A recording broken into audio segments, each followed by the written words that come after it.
बेटी शांता को और अपने दामाद श्रृंगी ऋषि को मेरे साथ विदा करो, इनके द्वारा मेरा यज्ञ होगा, तब मुझे पुत्र की प्राप्ति होगी। ऐसा भगवान सनत कुमार ने कहा है, इसीलिए मैं आपके पास आया हूं।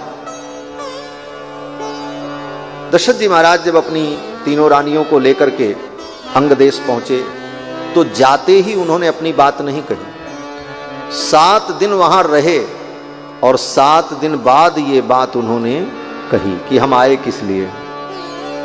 आज सुबह महाराज जी कह रहे थे जमाना कैसा आ गया, कोई अतिथि आता है तो आते ही लोग पूछते महाराज किस लिए आए और कब जाएंगे। सब बात तो याज्ञनिक जी बताई रहे। लेकिन दशरथ जी महाराज पहुंचे अपने मित्र रोमपाद के यहाँ तो 7 दिन तक रहे और रोमपाद जी ने ये नहीं पूछा महाराज कैसे आगमन हुआ। और 7 दिन बाद श्री दशरथ जी ने कहा कि मेरे आने का प्रयोजन यह है कि मैं आपकी बेटी शांता और आपके दामाद श्रृंगी ऋषि को लेने आया हूं। श्रृंगी ऋषि से ही ये यज्ञ क्यों होगा, यह भी एक प्रश्न है। वशिष्ठ जी इतने बड़े विद्वान, क्या वशिष्ठ जी यज्ञ नहीं करा सकते थे? बड़े बड़े यज्ञों को उन्होंने कराया। यहां तक कि स्वर्ग में भी देवराज इंद्र के यज्ञ का संपादन करने के लिए वशिष्ठ जी को स्वर्ग जाना पड़ता था। इसी चक्कर में जनक का कुल अयोध्या से अलग हो गया। राजा जनक जो हैं, उनके जो पूर्वज थे महाराज निमि इक्ष्वाकु के ही पुत्र थे, सूर्य वंश के ही थे, कोई वो अलग वंश नहीं था। और महाराज निमि ने वशिष्ठ जी से कहा आप मेरा यज्ञ करवाओ। और उसी समय देवराज इंद्र का भी निमंत्रण आ गया यज्ञ कराने के लिए। तो वशिष्ठ जी ने महाराज निमि से कहा कि पहले हम इंद्र का यज्ञ करा दें, फिर आपका यज्ञ कराएं। और चले गए इंद्र का यज्ञ कराने। महाराज निमि ने सोचा जीवन तो अनित्य है, अब यज्ञ करा करके गुरुजी पता नहीं कब लौटेंगे, और कहीं मेरी मृत्यु हो गई तो फिर मेरा संकल्प रह जाएगा। तो गुरुजी जब आएंगे तब आएंगे, तब तक हम किसी अन्य आचार्य ब्राह्मण को बुला करके यज्ञ करवा लें। अन्य आचार्यों को बुला करके, गौतम महर्षि को बुलाकर, उनके शिष्यों को बुला करके महाराज निमि ने यज्ञ कराया। गुरुदेव वशिष्ठ जब लौट करके आए तो उन्हें पता चला कि निमि ने किसी दूसरे आचार्य को बुला करके यज्ञ करा लिया। वशिष्ठ जी को क्रोध आ गया और वशिष्ठ जी ने शाप दे दिया, बोले जाओ तुम्हारी मृत्यु हो जाए। महाराज निमि की मृत्यु हो गई तो महाराज निमि ने भी वशिष्ठ जी को शाप दे दिया, मुझे निर्दोष को आपने शाप दिया है, आपको भी अपने शरीर का त्याग करना पड़ेगा। तो वशिष्ठ जी को भी अपने शरीर का त्याग करना पड़ा। फिर वो उर्वशी के पुत्र बनकर के प्रकट हुए, दूसरे रूप में वो वशिष्ठ के रूप में प्रकट हुए। और निमि ने जब शरीर छोड़ दिया तो निमि के कोई संतान नहीं थी, तो ऋषियों ने, पुरोहितों ने कहा इनके शरीर का मंथन करो। तो निमि के शरीर का जब मंथन किया गया तो मंथन से जो प्रकट हुआ उसका नाम हुआ मिथि। निमि के पुत्र हुए मिथि, जो मंथन से प्रकट हुए। और मिथि ने जो नगर बसाया उसी का नाम मिथिला हुआ है, मिथिलापुरी जो है। और वहीं से मैथिल राज्य की स्थापना हुई। तो वशिष्ठ जी महाराज तो देवराज इंद्र का भी यज्ञ कराने के लिए स्वर्ग तक जाते थे, तो क्या दशरथ जी का ये यज्ञ नहीं करा सकते थे? बोले करा सकते थे, लेकिन श्रृंगी ऋषि को इसलिए बुलाया गया कि भगवान सनत कुमार ने कहा कि जब श्रृंगी ऋषि कराएंगे तभी पुत्र की प्राप्ति हो। और ये श्रृंगी ऋषि बड़े उद्भट तपस्वी, कश्यप महर्षि के पुत्र विभांडक और विभांडक के पुत्र श्रृंगी महर्षि। इनके पिता विभांडक महर्षि चाहते थे मैं अपने पुत्र श्रृंगी को नैष्ठिक ब्रह्मचारी बनाऊं, और जन्म लेते ही बालक को लेकर के जंगल में चले गए और स्वयं पालन पोषण किया। विभांडक महर्षि ने सोचा मेरे बेटे को यह ज्ञान ही न हो कभी कि स्त्री पुरुष में भेद क्या है, तभी मेरा बालक नैष्ठिक ब्रह्मचारी बन पाएगा। इसलिए स्वयं पालन पोषण किया, मां से दूर लेकर के चले। और जहां जंगल में पालन पोषण करते थे अपने पुत्र का, वहां पर कोई स्त्री जा नहीं सकती थी। यहां तक कि विभांडक महर्षि के आश्रम में सिंह तो आ सकता था, शेरनी नहीं आ सकती। विभांडक महर्षि के आश्रम में वृक्ष होते थे, लताएं नहीं होती, नारी वर्ग ही नहीं था वहां पर। जिससे मेरे पुत्र को कभी ये ज्ञान ही न हो कि स्त्री और पुरुष में भेद क्या है। और स्वयं पाल पोस करके पढ़ा लिखा करके योग्य विद्वान बनाया अपने पुत्र को, विभांडक महर्षि अपने पुत्र श्रृंगी को। और ये चाहते थे मेरा पुत्र नैष्ठिक ब्रह्मचारी बने, लेकिन श्रृंगी महर्षि का विवाह हो। पिता तो चाहते थे मैं अपने पुत्र को परम विरक्त बनाऊं, लेकिन विधि का विधान, भगवान की जो इच्छा होती वो सर्वोपरि होती। इनका विवाह कैसे हो गया? बोले घटना ये हुई कि अंग देश के राजा के यहां अकाल पड़ गया। ब्राह्मणों ने कहा आपने समय से अपनी बेटी का कन्यादान नहीं किया, इस पाप के कारण आपके राज्य में अकाल पड़ा है। कन्या रजस्वला हो उसके पहले ही कन्या का दान कर देना चाहिए, वही कन्यादान शुद्ध कन्यादान माना जाता है। बाकी तो स्त्री का दान होता, कन्यादान होता ही नहीं। कन्या तो वही है, रजस्वला से पूर्व जो कन्या है उसी का नाम गौरी है और उसी के दान का पुण्य होता। ब्राह्मणों ने कहा आपके यहां ये अनियमितता हुई, इस पाप के कारण, इस दोष के कारण आपके राज्य में अकाल पड़ा है, और इसका प्रायश्चित यही है कि श्रृंगी महर्षि पधारें, उनका चरण आपके राज्य में पड़ जाए तो अकाल दूर हो जाएगा और आप अपनी बेटी का श्रृंगी महर्षि को दान कर दो। महाराज अंग ने कहा, महाराज रोमपाद ने कहा कि श्रृंगी महर्षि के पिता तो अपने पुत्र को नैष्ठिक ब्रह्मचारी बनाना चाहते हैं, वो विवाह के लिए राजी ही नहीं होंगे। ब्राह्मणों ने कहा दूसरा कोई विकल्प ही नहीं, किसी भी प्रकार से उन्हीं को लाया जाए और उन्हीं के आने पर यह अकाल दूर होगा और उनको आप अपनी बेटी शांता का कन्यादान करो। महाराज रोमपाद ने कहा बड़ा मुश्किल है, कौन लेकर के उनको आएगा, और जो जाएगा उनके आश्रम में विभांडक महर्षि के क्रोध का भाजन बनेगा। कोई तैयार नहीं है। तो नगर की जो गणिकाएं थीं, उन गणिकाओं ने कहा नर्तकियों ने कि महाराज ये काम आप मुझे दे दो, हम सब जाएंगी और जाकर के किसी भी प्रकार से छल बल से श्रृंगी महर्षि को लेकर के आएंगी।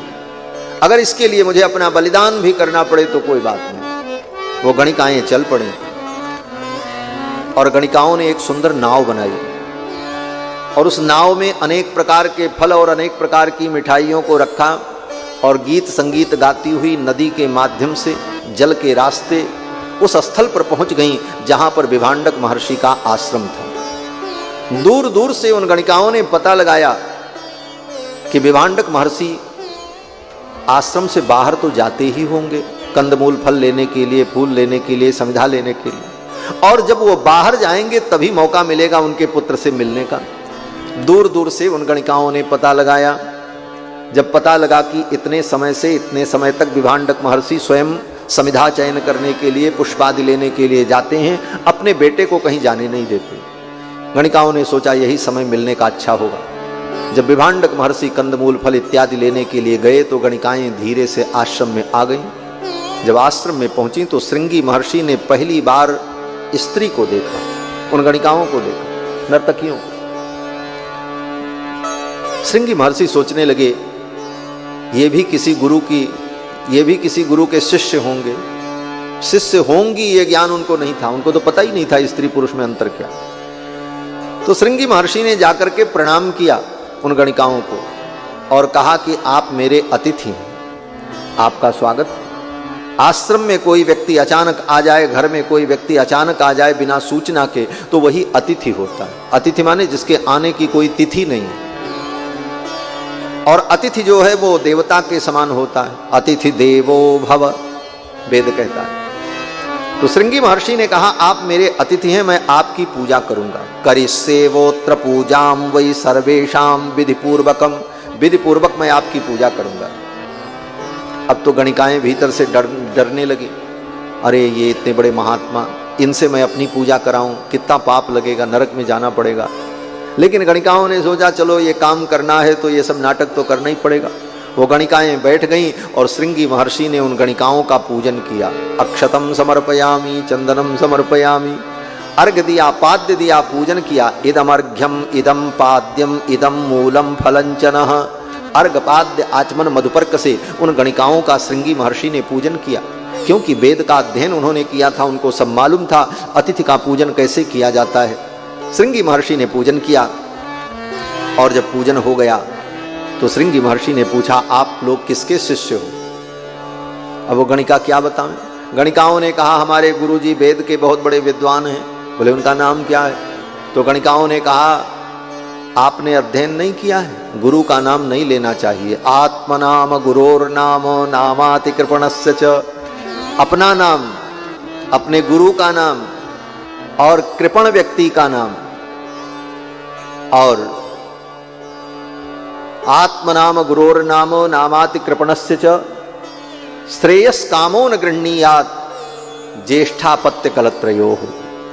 और अपने ज्येष्ठ पुत्र का नाम और पति पत्नी एक दूसरे का नाम कभी न ले, ये नियम है। अपना नाम स्वयं उच्चारण नहीं करना चाहिए। कोई पूछे तो किसी तरीके से बताना चाहिए, सीधे अपना नाम अपने मुख से नहीं लेना चाहिए कि हमारा नाम ये। हाँ, कहीं मजबूरी हो जाए, जहां बताना मजबूरी है वहां तो ले सकते हैं, लेकिन सामान्यतया अपने नाम का बार बार उच्चारण नहीं करना चाहिए। ये मनु जी का आदेश है मनुस्मृति में, आत्मनाम गुरोर नाम, गुरु का नाम भी नहीं लेना चाहिए। कोई पूछे गुरु जी कौन है? बोले सीधे नाम ले लिया, बोले दोष लगता है। किसी बहाने से बताओ, बोले वृंदावन में, अयोध्या में, जो जहां के हों, बोले वहां के फला मठ के फला मंदिर के जो महाराज जी हैं वही हमारे गुरु जी हैं, इस तरह से बताओ। सीधे नाम लेकर के नहीं बताना चाहिए। आत्मनाम गुरोर नाम नामाति कृपणस्य च। कृपण माने लालची व्यक्ति, जिसके जीवन में संतोष नहीं है, ऐसे व्यक्ति का भी नाम नहीं लेना चाहिए। नामाति कृपणस्य च। और अपने ज्येष्ठ पुत्र का, बड़े बेटे का नाम नहीं लेना चाहिए। जो बड़ा बेटा हो, प्रथम संतान का नाम नहीं लेना चाहिए। किसी उपनाम से उसे बुलाना चाहिए, उसके नाम का उच्चारण करने पर आयु का नाश होता है। और ज्येष्ठापत्य कलत्रयो हो, पत्नी पति का नाम न ले और पति पत्नी का नाम न ले। लेकिन आजकल तो फैशन हो गया महाराज, पत्नी भी पति का नाम लेके पुकारती, नहीं लेना चाहिए। और पति भी पत्नी का नाम लेकर के न पुकारे। इसीलिए पुराने जमाने में नियम था महाराज, बेटों का नाम लेकर के ही पति लोग बुलाते थे। फलाने की माता कहाँ हो, इधर आओ, फलाने की मम्मी कहाँ हो, यही सब कहते थे। तो उन गणिकाओं ने कहा, गुरुजी का नाम मैं कैसे लूं, हमारे गुरुजी अमुक हैं, ऐसा कह करके चलिए। श्रृंगी महर्षि ने पूछा, आप लोग कौन से वेद का अध्ययन करते हो, किस शाखा का अध्ययन करते हैं आप लोग? तो गणिकाओं ने कहा, हमारा साम वेद है, और साम वेद में गायन किया जाता है। और सब गणिका थी, गाने वाली थी, गीत संगीत का तो उन्हें ज्ञान ही था। फिर उन गणिकाओं ने कहा, आप मेरे साथ चलो और आपको नौका में बैठा करके हम नौका विहार कराएंगे। अब महाराज उन गणिकाओं ने श्रृंगी महर्षि को बहाने से इधर उधर बात करते हुए लेकर के आई और आकर के नाव में धीरे से बैठा लिया और बढ़िया निकाला लड्डू, मोतीचूर का लड्डू, और दिया उनको खाने के लिए। पहली बार लड्डू देखा श्रृंगी महर्षि ने। जंगल में रहते थे, कंदमूल फल खाते थे। तो श्रृंगी महर्षि ने कहा, ये कौन सा फल है, बड़ा स्वादिष्ट है, इसमें तो बीज भी नहीं है, छिलका भी नहीं। हाँ, ये कौन सा फल है? बोले ये मैं हंसने के लिए नहीं कह रहा हूं, ऐसे ही शब्द यहां वाल्मीकि रामायण में। मोदकान प्रददुस्तस्मै। उन गणिकाओं ने जब श्रृंगी महर्षि को मोदक दिया, लड्डू दिया, तो भक्षाश्च विविधान शुभान, अनेक प्रकार की सुंदर मिठाई, रसगुल्ला खिलाया। जब रसगुल्ला खाया तो श्रृंगी महर्षि ने कहा, ये तो अद्भुत फल है, ऐसा फल तो हमने कभी खाया ही नहीं था। तानि चास्वाद्य तेजस्वी फलानीति स्म मन्यते। उन मिठाइयों को खाने के बाद भी श्रृंगी महर्षि ने यही अनुभव किया, ये कोई फल होगा, क्योंकि मिठाई क्या होती है उनको पता ही नहीं था। बोले ऐसा फल कहाँ होता है? गणिकाओं ने कहा, हमारे देश में होता है, हमारे यहाँ पेड़ में लगता है। अरे बोले तब तो जरूर हम चलेंगे, हम भी देखेंगे। बोले चलो। नाव में बैठा लिया, धीरे से नाव का लंगर खोला और नाव चल पड़ी, धारा में बह चली और सुंदर गीत संगीत सुनाते हुए गणिकाएं श्रृंगी महर्षि को लेकर के अंग देश की सीमा में पहुंच गई। इधर से महाराज अंग श्रृंगी महर्षि का स्वागत करने के लिए तैयार बैठे थे। महाराज नदी के तट पर सुंदर पावड़े बिछे हुए थे, ब्राह्मण लोग वेद पाठ करने के लिए सुसज्जित खड़े थे। सुवासिनी स्त्रियां कलश लेकर के श्रृंगी महर्षि का स्वागत करने के लिए खड़ी थीं। स्वयं महाराज रोमपाद हाथ में पुष्पांजलि लेकर नदी के तट पर प्रतीक्षा कर रहे थे।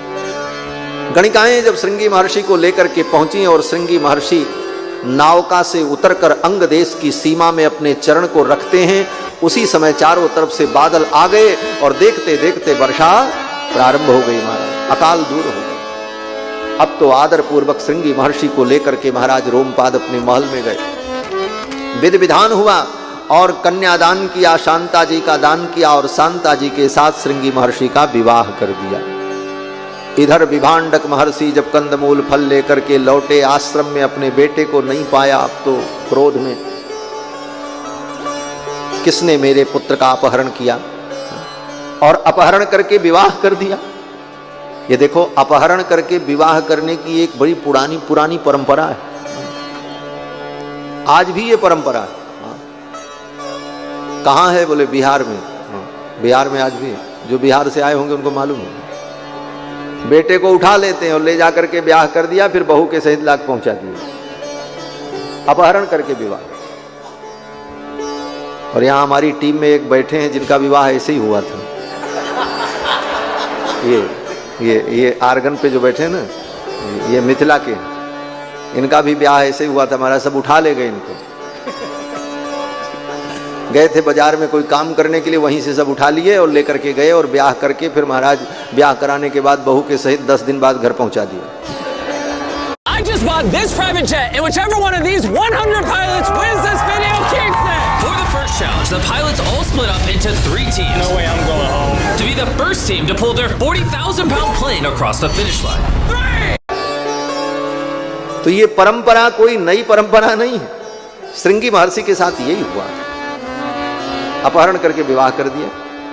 अब जब विवाह हो गया, विभांडक महर्षि पहुंचे क्रोध में। अब तो महाराज रोमपाद को बड़ी चिंता हुई, विभांडक महर्षि शाप दे देंगे, सब कुछ नष्ट हो जाएगा। इनके क्रोध से बचने का उपाय क्या है? ब्राह्मणों ने कहा एक ही उपाय है, जब विभांडक महर्षि आवे तो वर वधू दोनों को तैयार करके आगे प्रस्तुत कर देना और कहना कि महर्षि के चरणों में प्रणाम करो। योजना बन गई। महाराज शांता जी को और श्रृंगी महर्षि को सजा करके सुंदर, श्रृंगी महर्षि को दूल्हा वेश में और शांता जी को सुंदर दुल्हन के वेश में सजा करके दोनों को तैयार करके रखे। और ज्यों ही विभांडक महर्षि पहुंचे तो इशारा किया। दोनों ने उठ करके, दोनों दिव्य दंपति ने उठकर विभांडक महर्षि को जब प्रणाम किया तो अपने पुत्र को सजे संवरे रूप में देखकर और अपनी बहू को देखकर विभांडक महर्षि का क्रोध शांत हो गया, क्रोध उतर गया।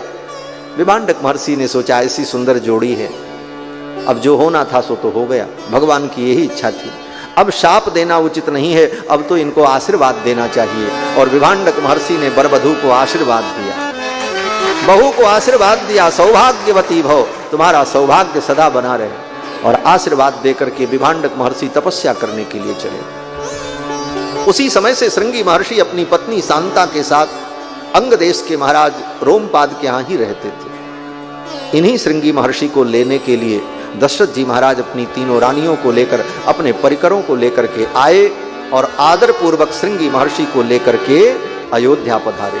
श्रृंगी ऋषि वशिष्ठ बुलावा, पुत्र काम शुभ यज्ञ करावा। श्रृंगी ऋषि वशिष्ठ बुलावा, पुत्र काम शुभ यज्ञ करावा। पुत्र काम शुभ यज्ञ करावा, पुत्र काम शुभ यज्ञ करावा। श्रृंगी महर्षि आ गए शांता जी के सहित, लेकिन यज्ञ अभी प्रारंभ नहीं हुआ। रामायण की चौपाई में तो गोस्वामी जी महाराज बहुत सारी बातों को थोड़ी सी बात में समेट देते हैं। श्रृंगी ऋषि वशिष्ठ बुलावा, पुत्र काम शुभ यज्ञ करावा। लेकिन हुआ ये कि जब श्रृंगी महर्षि आए तो ततः काले बहुतिथे कस्मिश्चित् सुमनोहरे। श्रृंगी महर्षि के आने के बहुत दिन बाद यज्ञ शुरू हुआ। आ तो गए वहां से, अंग देश से अयोध्या, और तैयारी भी है, यज्ञ मंडप भी बन गया, क्योंकि यज्ञ मंडप बनने का आदेश तो पहले ही दशरथ जी ने दे दिया था। सब कुछ हो गया, सामग्री एकत्रित हो गई, यज्ञ कराने वाले भी आ गए, यज्ञ के यजमान भी तैयार हैं, लेकिन अभी यज्ञ शुरू नहीं हुआ। ततः काले बहुत ही थे, बहुत दिन बीत गए। क्यों नहीं हुआ? बोले सामग्री आ गई, यज्ञ मंडप बन गया, यज्ञ करने वाले तैयार हैं, यज्ञ कराने वाले भी आ गए, लेकिन मुहूर्त नहीं आया था, इसीलिए यज्ञ नहीं शुरू हुआ। क्योंकि यज्ञ तो मुहूर्त में शुरू होगा, और मुहूर्त का यही नियम है कि संपूर्ण तैयारी करके व्यक्ति को मुहूर्त की प्रतीक्षा करनी चाहिए। क्योंकि मुहूर्त आपकी प्रतीक्षा नहीं करेगा, आपको मुहूर्त की प्रतीक्षा करनी पड़ेगी। संपूर्ण तैयारी दशरथ जी ने कर ली और मुहूर्त की प्रतीक्षा करने लगे। सुंदर मुहूर्त आ जाए तब यज्ञ प्रारंभ हो। कस्मिश्चित सुमनोहरे, और वो सुंदर मुहूर्त आया। कब? बोले बसंते समनुप्राप्ते, जब बसंत ऋतु आई। बसंत ऋतु में यज्ञ प्रारंभ हुआ। राज्ञो यष्टुम मनोभवत, और बसंत ऋतु में जब यज्ञ प्रारंभ हुआ तो पहले अश्वमेध यज्ञ शुरू हुआ, और अश्वमेध यज्ञ 1 वर्षों तक चलता है। 1 वर्ष तक वो यज्ञ चला, 1-2 दिन का यज्ञ नहीं था, 1 वर्ष पूरा, 365 दिन लग गए।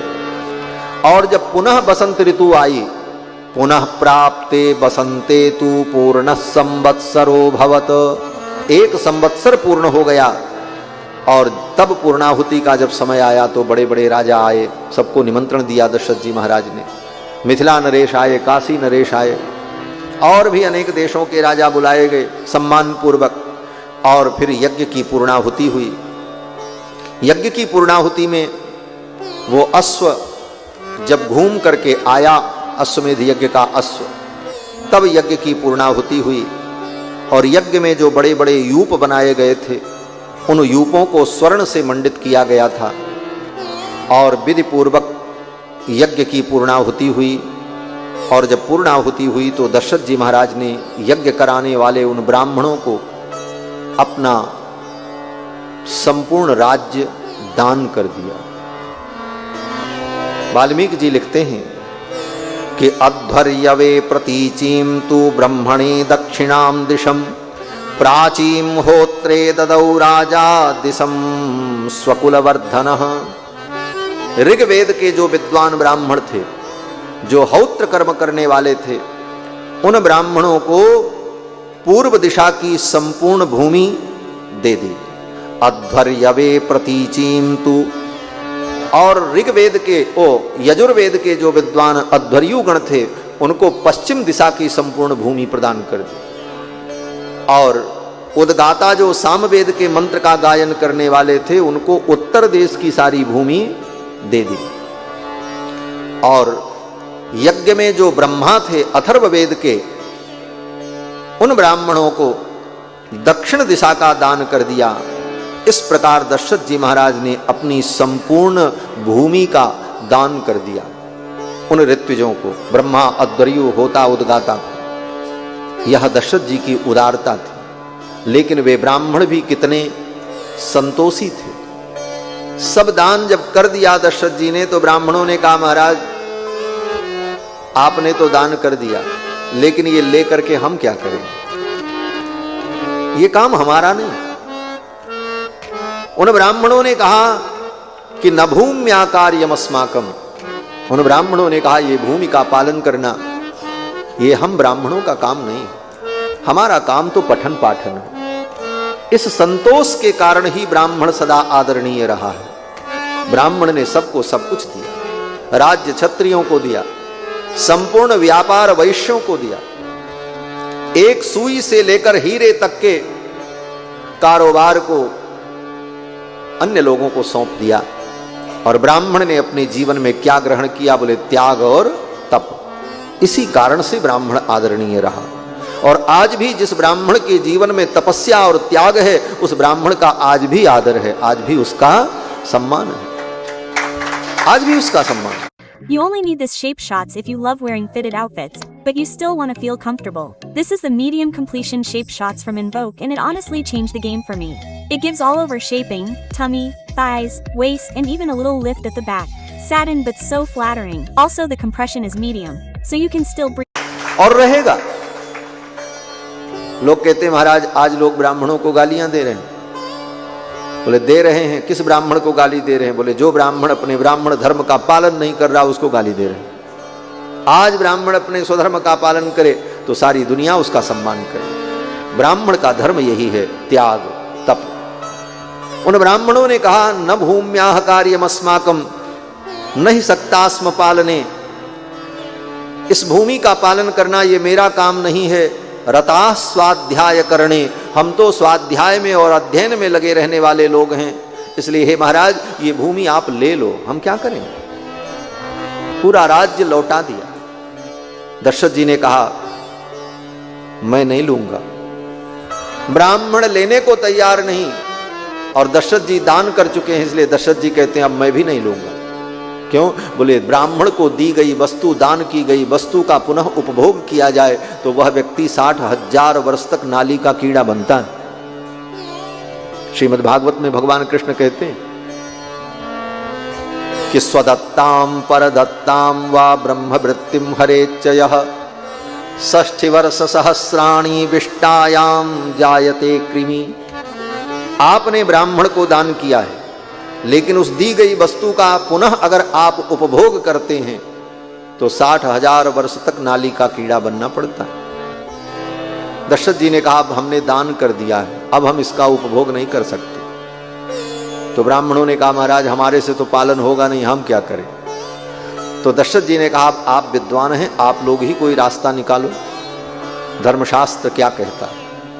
जब धर्म की बात आएगी तो धर्मशास्त्र ही निर्णय करता है क्या करना चाहिए, क्या नहीं करना चाहिए। तो ब्राह्मणों ने कहा इसका एक रास्ता यह है कि निष्क्रयम किंचि देवेह प्रयच्छन्तु भवानीति। इसका एक उपाय यह है कि हम इसको बेच दें और आप खरीद लीजिए, तब आपको दोष नहीं लगेगा। हम बेच दें और आप खरीद लीजिए, इसके बदले में कुछ निष्क्रिय हमको दे दीजिए। अब उसकी कीमत कितनी है? तो कीमत तो बहुत थी, लेकिन ब्राह्मणों को तो अपनी जान बचानी थी, ये धरती लेकर के क्या करेंगे।